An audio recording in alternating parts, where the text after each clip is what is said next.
Bax, gördüyünüz bu vəziyyətdə yaşayırıq. Hal-hazırki vəziyyət budur. Bu çatlaqlar get-gedə böyüyür. Bax, orada özünüz görürsünüz çatlaqları.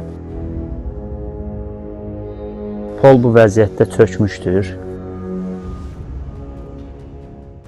2019-cu ilin fevralında ölkə ərazisində baş verən zəlzələ bir sıra bölgələrdə ciddi dağıntılara səbəb olmuşdu. Təbii fəlakətdən zərər görən yaşayış evlərindən biri də İsmayıl rayonunun Diyallı kənd sakini İlkin Yusufova məxsus fərdi yaşayış evidir. Zəlzələnin üzərindən artıq 7 il keçməsinə baxmayaraq sözü gedən evdə bugünə qədər nə bərpa, nə də əsaslı təmir işləri aparılıb. Biz artıq 7-ci ildir ki, bax, gördüyünüz bu vəziyyətdə yaşayırıq. Hal-hazırki vəziyyət budur.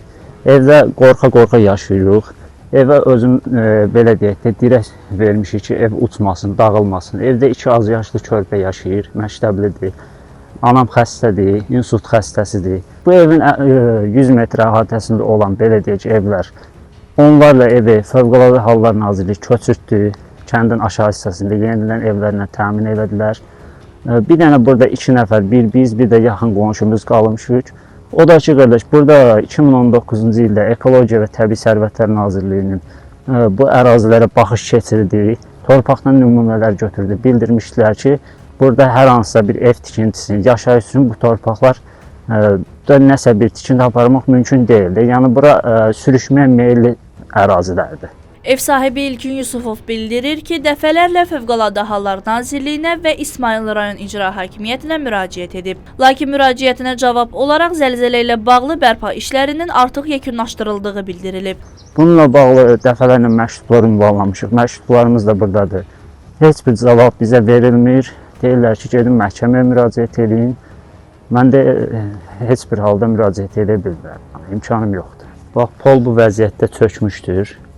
İri çatlaqlar əmələ gəlmişdir. Hətta bu hissədə də böyük çatlaqlar əmələ gəlib. Yəni, 2 uşaq burada yatıb dururuq. Üzr istəyirəm, yəni yaşayışımız bu gündədir, bu vəziyyətdədir. Qorxu altında yaşayırıq.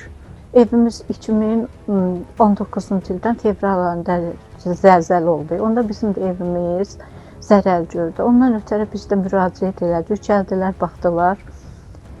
Sonra hər yerə baxandan sonra qərara gəldilər ki, qərarı gec bildik. Qərarda gördük ki, bizə evimizə remont yazıblar. Sonradan yenə müraciət elədik ki, bəs bizim evimiz remontda deyildi. Ustalar gəldi, baxdılar. Dedilər ki, biz buraya çıxa bilmərik, ev qorxulu vəziyyətdə, çıxıb həyatımızdan risk edə bilmərik.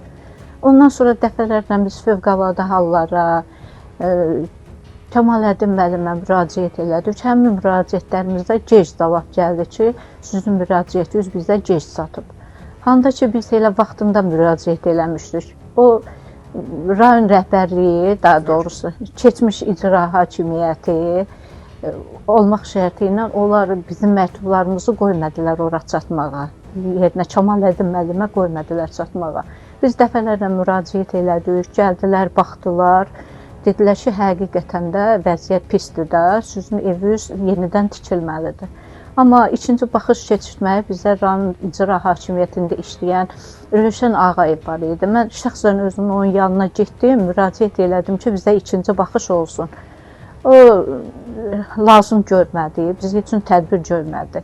Sözün düzü bizi başından elədi, bax belə. Evimizdə deməli zəlzələdən sonra bax bu çatlaqlar get-gedə böyüyür. Bax, orada özünüz görürsünüz çatlaqları. Evin hər tərəfində var çatlaqlar. Hər dəfə xırda-xırda zəlzələlər olanda böyüyür. Həm də uçur, tökülür də. Adam yaşamaq üçün təhlükəlidir, qorxuludur. Biz özümüz də yaşlı adamlarıq, evdə körpə uşaqlar da var. Biz o körpə uşaqlar qorxur, hər dəfə qışqırıb ağlayırlar ki, evimiz uçur. Bax, belə, vəziyyətimiz belədir. Xahiş edirəm ki, aidiyyəti orqanlardan bizə köməyini uzatsınlar. Fövqəladə hallardan.